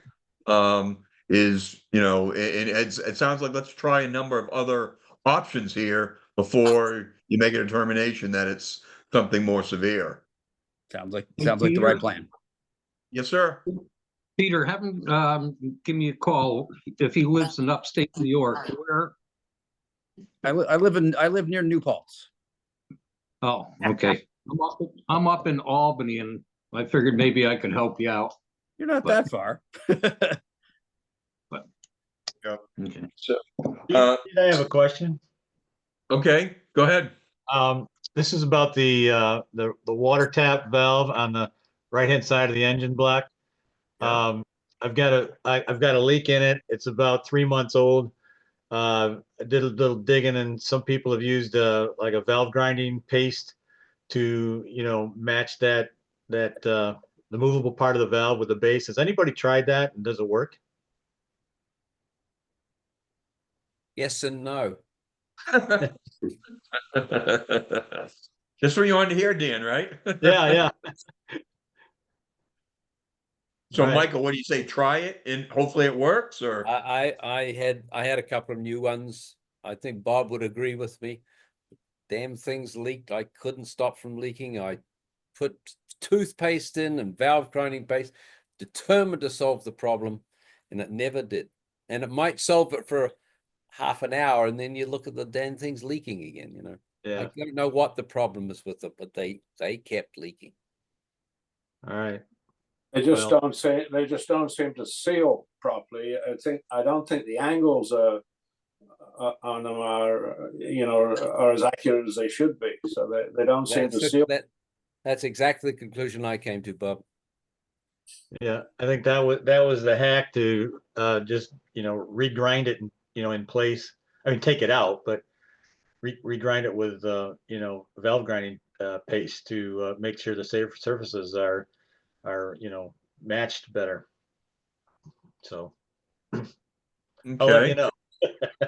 Hi, Pete. Carl Carvel here. Hi, Carl. Hi, is this general questions? Well, before we go there, Sam Cass, are you still on? Right here, can you hear me? Yeah, we can hear you fine, Sam. Okay, I got a couple questions. I got a Bugeye Sprite with 1275 engine. But anyway, I'm having trouble finding a good ignition switch. I've already bought 2 reproduction switches, and those things really don't work very well. They're very dodgy. They stick and things like that. So I'm wondering if anybody had any experience with the ones I see on eBay. They say they're made by Lucas, and if they're any good. So is this the combination switch that's Yeah. your headlights as well as your ignition switch? Yeah, that's the switch. Okay. So you've tried to get a replacement that you've gotten from Moss or a place like that? Yeah, I bought 2 of them already, and they both no good. They kind of stick. They don't turn properly, and I'm just looking for something better. And the knobs on them, the black knobs, they're loose. They don't fit right. Have you looked at the ones? Yeah, just a minute. Have you looked at the ones that Bugeye guy has? He's got what he calls a guillotine system that he uses on there. Yeah, I've got the guillotine. That works okay, but the switch itself. Yeah. Now he buys reproduction switches too, so Well, yeah, I mean that's I'm a little everyone's buying hesitant reproduction about switches. getting another one. I know Austin-Healey Spares has them, but I don't know if they're reproduction or not. But I see some on eBay that are supposedly made by Lucas. They're in a Lucas box. And they're very expensive, but I don't know if they're much better than the reproductions or if they indeed are reproductions. And maybe Lucas with a K instead of a C. No, it says Lucas right on the box. I know, but I think people I are have producing. some. They're producing have one. reproduction boxes. Go ahead. We have some. Ask Alan Fisher. We have some. We have some for you, sir. Alan Fisher has them. I know we have them. Yeah. So And they're Sam, OEM stuff. what Scott was saying. So this gentleman, Alan Fisher, he's in Keene, New Hampshire. Okay. And he is Mr. Sprite Bits, and that was the next place I was going to go. Is that try to get an original one. I've got original ones. I've got 3 Bugeye Sprites, and I've got original ones in all of them. Oh, you mean get a used one? You mean? Yeah. Well, an original one. Yeah. Yeah. Used Okay. original one. Okay. We have one in the box. OEM, it's old, but it's new. Oh, But he'll okay. have something for you, sir. Definitely, Sam. Okay. The other question I had was, I have this 1275 engine that I want to put a header on, and it's already got a header on it. It's just old and thin and really kind of worn out. And I'm thinking about getting a Maniflow header. And so I see the ones from Maniflow, and then I see the ones from Winter Circle. I think Moss has a 2-piece also. So, and I'm wondering if anybody had any experience with those and which one would be the better one to buy. I hear that the Maniflow is the best quality, but you do have to take out the steering column to get it in. That's what I hear. Yeah.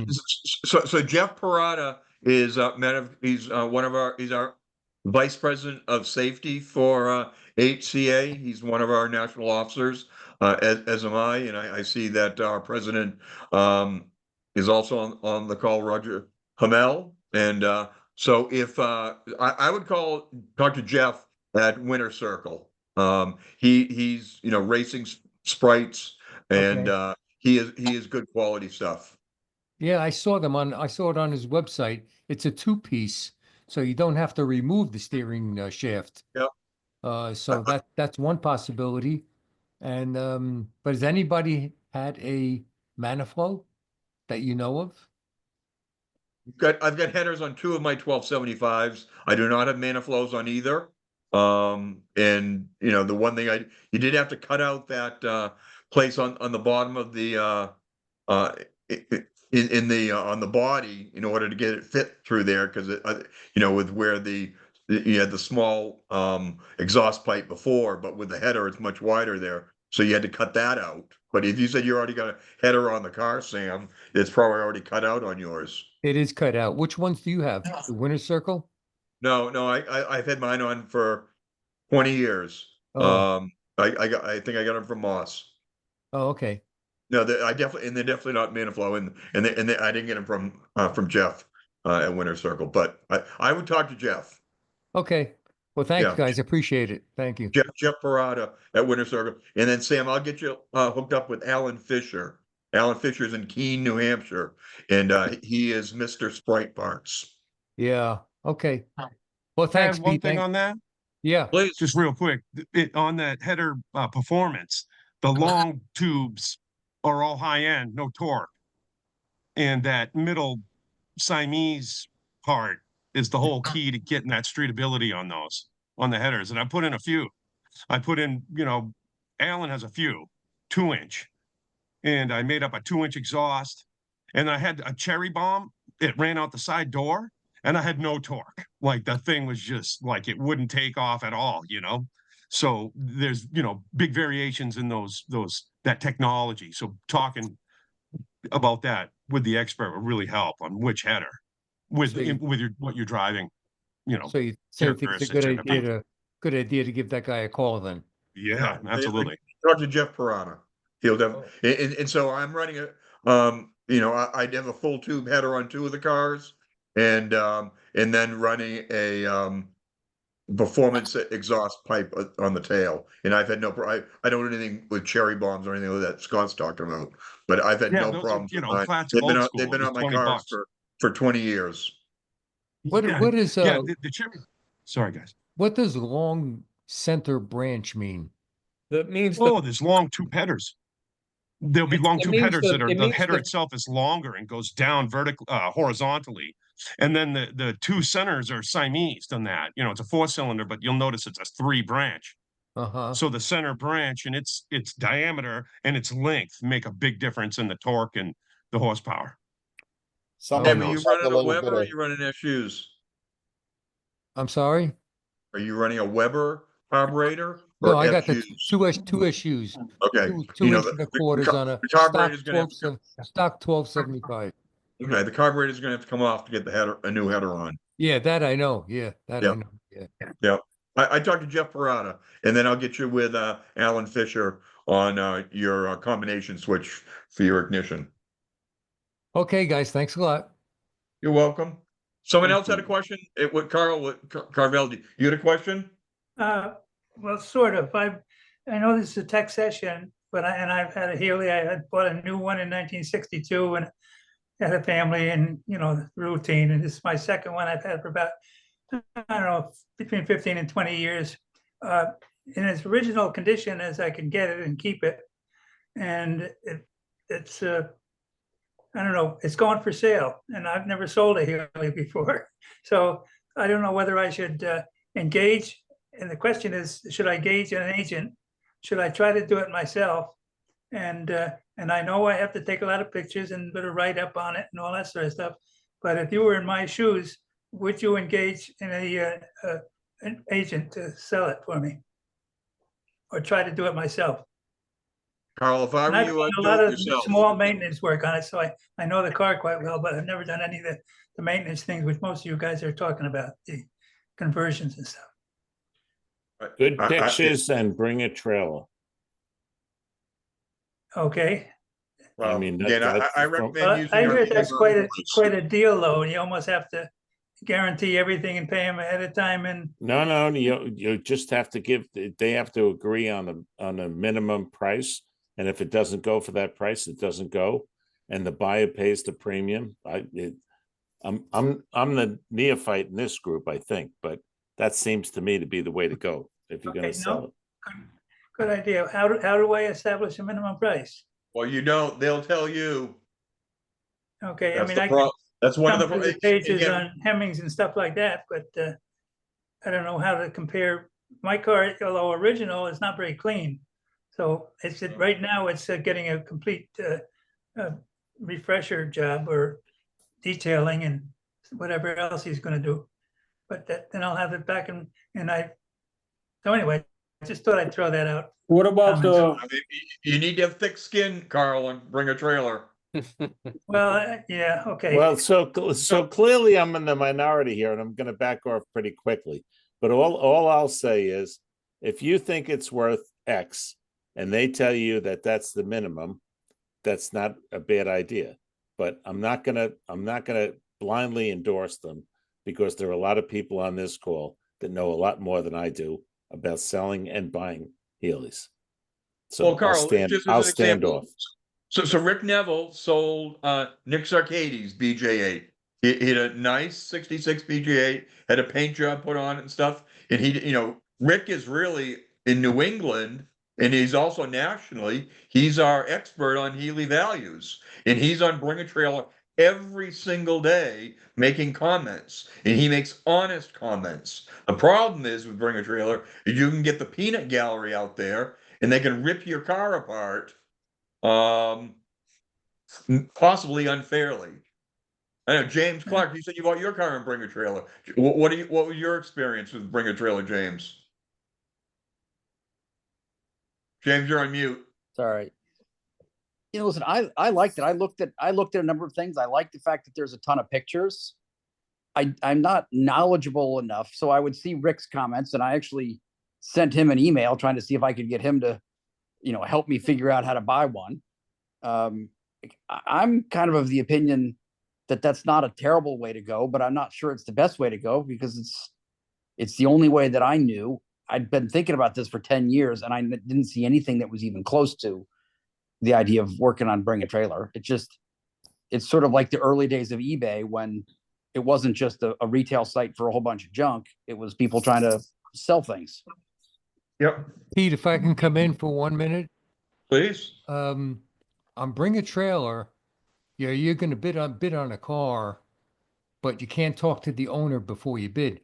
But if you put it on Hemmings, you can converse with the owner, seller, vice versa, before you buy the car. So if you, let's say you're buying a car on Hemmings, you can log in and get the guy's phone number, call him up, and actually talk to him about the car before you buy it. But on Bring a Trailer, you can't do that. I was able to do that. I was able to do that on Bring a Trailer. Yeah, I would disagree with that, respectfully. I actually looked at one. I live in New Jersey. I have my cars are on Cape Cod, but I live in New Jersey. And I actually was looking to buy one and went to look at it. And it was a far superior car to the price point that I wanted to spend. And we agreed on the price. But then he realized he couldn't back off on Bring a Trailer because he already committed to them. And he was hoping to get 60. He agreed to sell it to me for 52, and it sold for 72.5 on Bring a Trailer.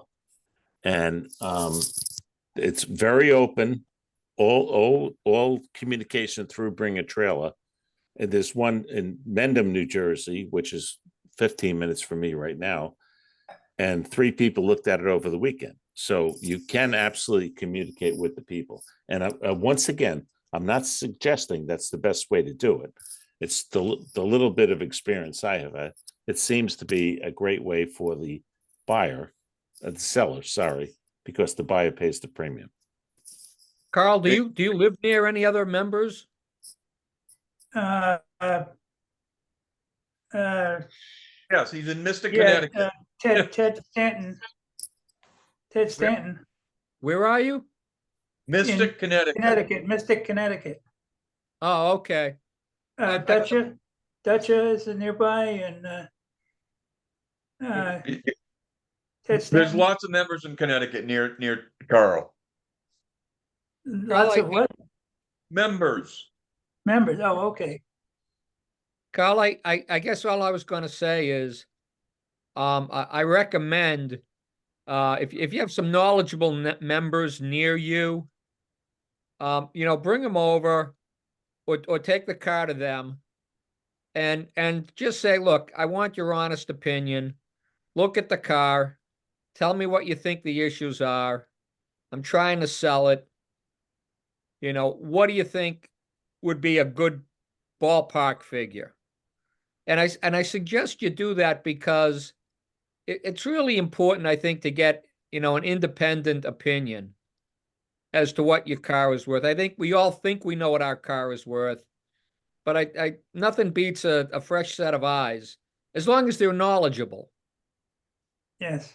Well, that's the other part of the knowledgeable part. I have talked to, I don't know whether, yeah, I've had a stroke recently. That's why I can't do it too much myself. And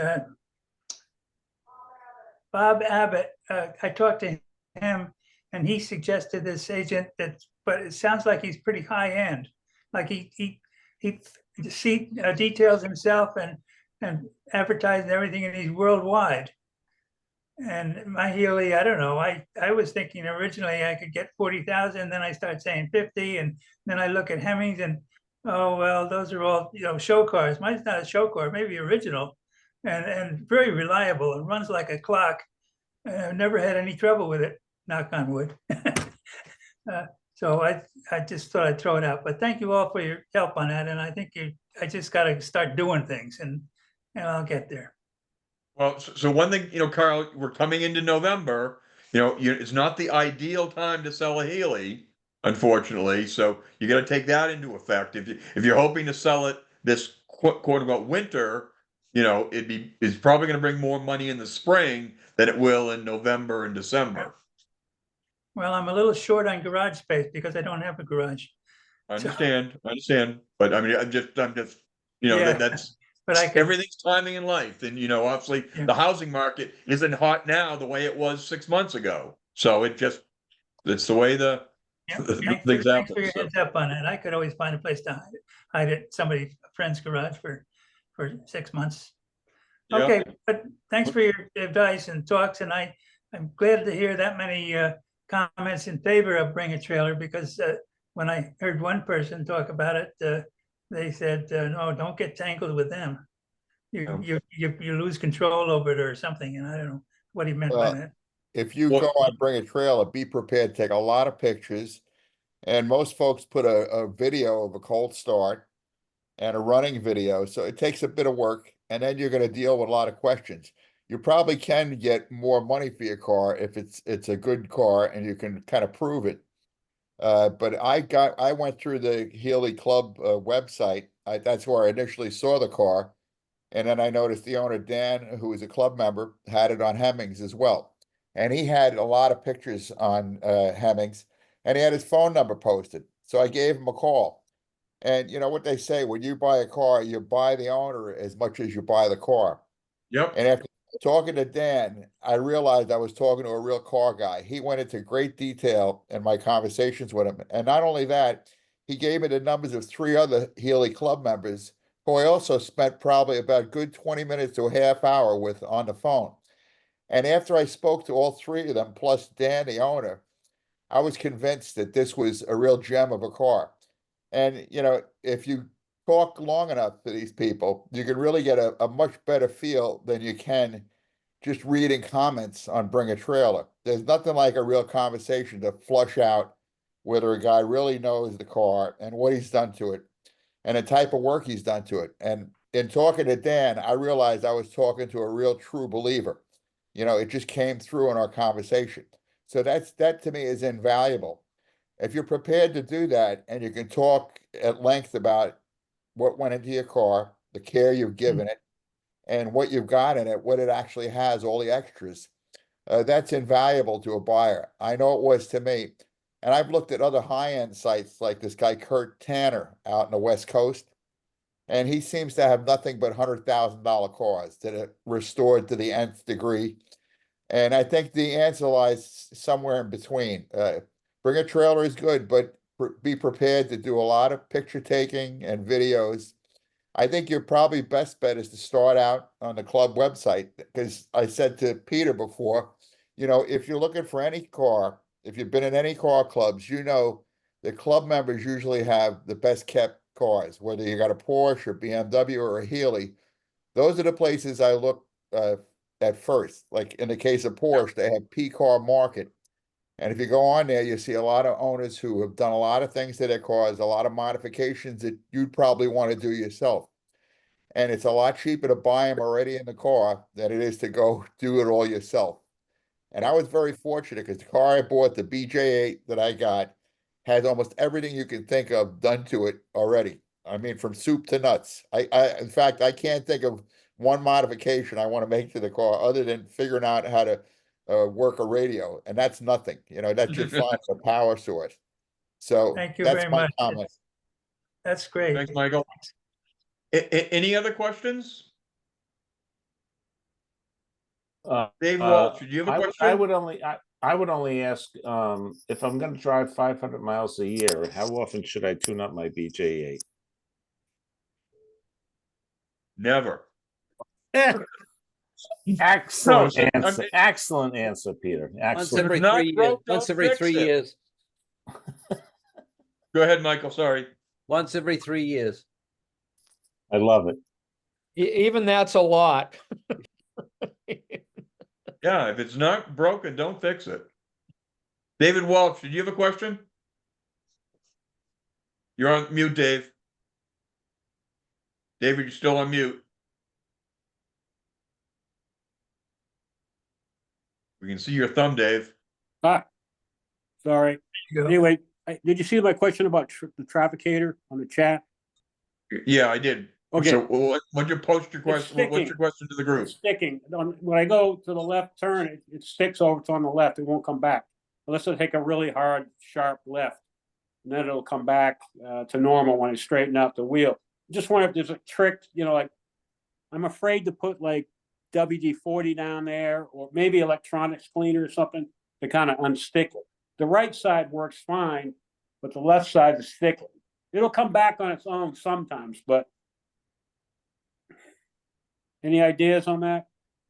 I have the same problem on my BJ8 and my MGB, and I've been told it's a bitch to fix. Okay, I don't want to have to take the thing apart.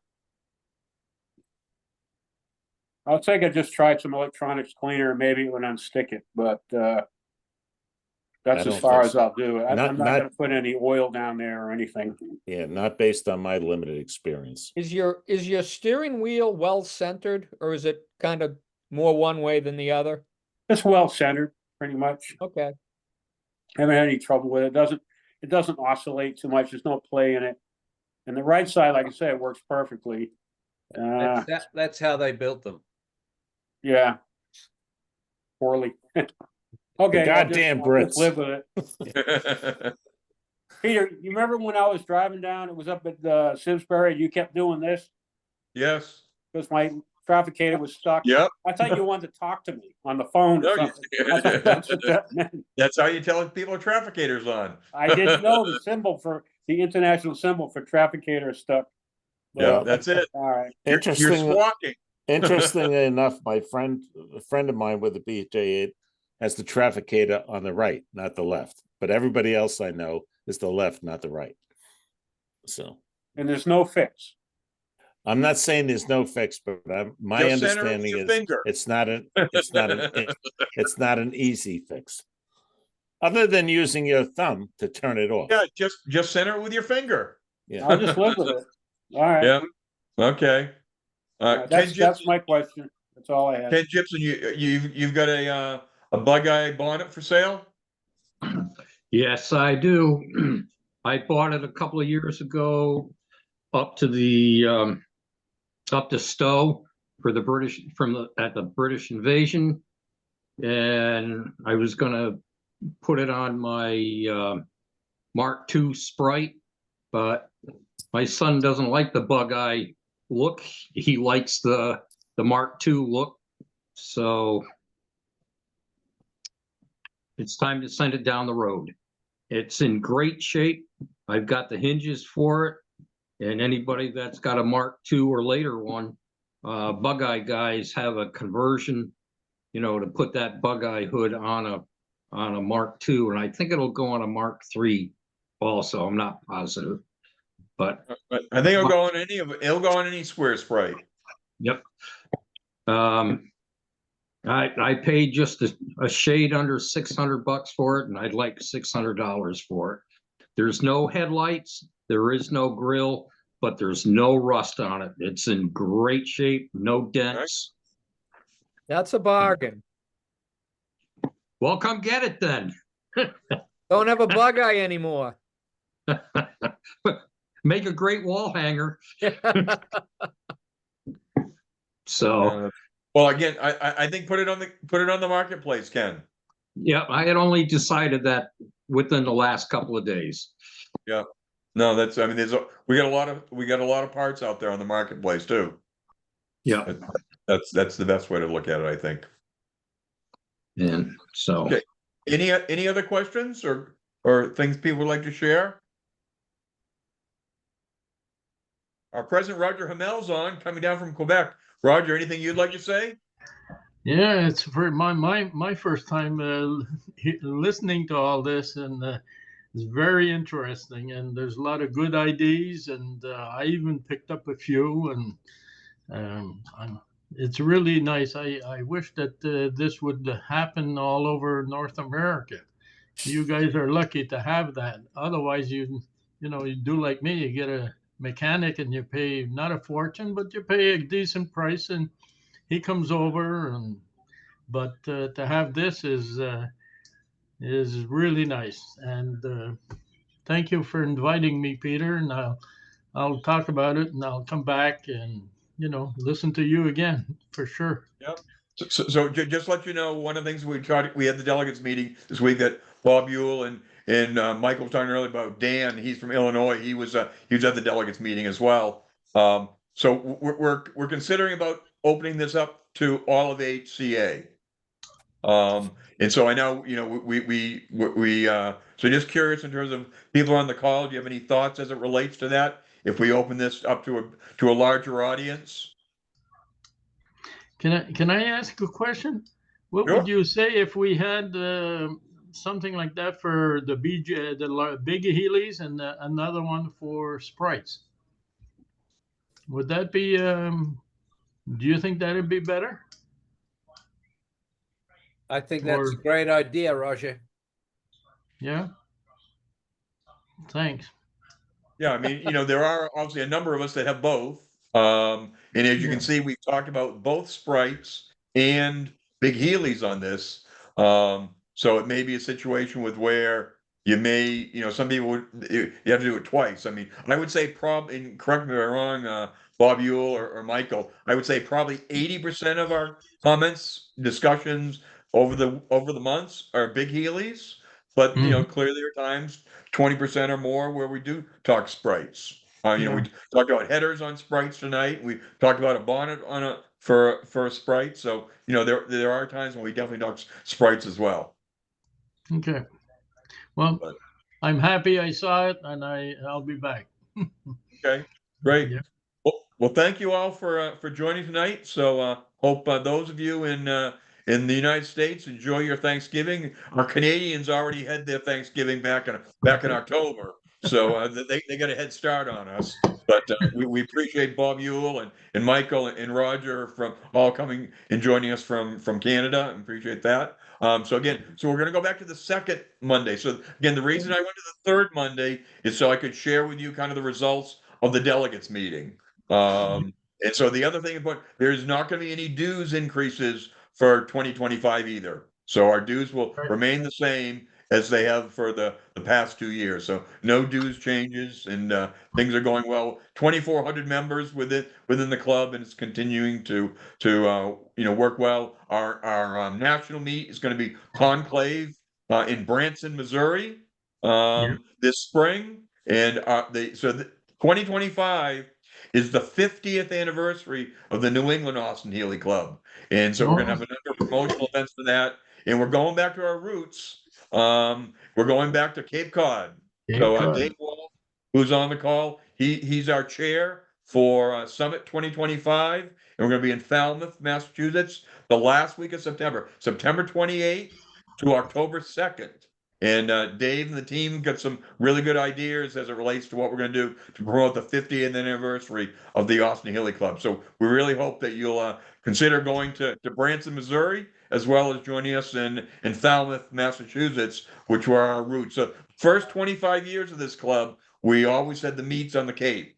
And then we created Summit 25 years ago. And we've been on every single New England state as well as upstate New York. Nick, I think Nick's still on the call. He was our host when we were up in the Glens Falls area a number of years ago. So we've been in all 7 of those, and then so we And look forward to Canada. a lot of good things. Sorry, Ken, go ahead. Nick, sorry. In Canada. That's true. Yep. That's true. Yep. You So- came to I've been Quebec. around a few. Yeah, Went that's to those were Kings. conclaves. Conclaves we've gone to Canada a number of times. None of our summits have been in Canada. Okay. But Oh, they've I'm been. sorry, Peter. I'm sorry. There was one in Saint Sauveur and another one in the Eastern Townships. Was Summits. there? Okay, that was before my time. Yeah. That was. Well, I don't think so. I don't He's a think so. lot younger than we are, Roger. Eh, pardon me? He's a lot younger than we are. Yeah, yeah. By the way, Peter, should I mention that the digital copy of Healy Mark is available for a reduced price? Certainly, go ahead, please. Membership is available at $45 a year if you want a digital copy of Healy Mark. So I just wanted to say that we're offering that this year. For 2025. Yes. Right. Yeah. So again, what Roger's saying is, if you do not want to receive a Hey, hard what do you mean if Roger's saying? You understand? I don't speak French now. Okay, go ahead. Say what you That's have been to say. difficult. So Roger, can you tell us how to say abstain? Next week or maybe next month. Roger, as you can tell, he's from Montreal, and French is his first language. And at our delegates meeting, when we had motions, you say yay, nay, or abstain. And abstain doesn't translate very well to French. So yeah, we had a lot of fun.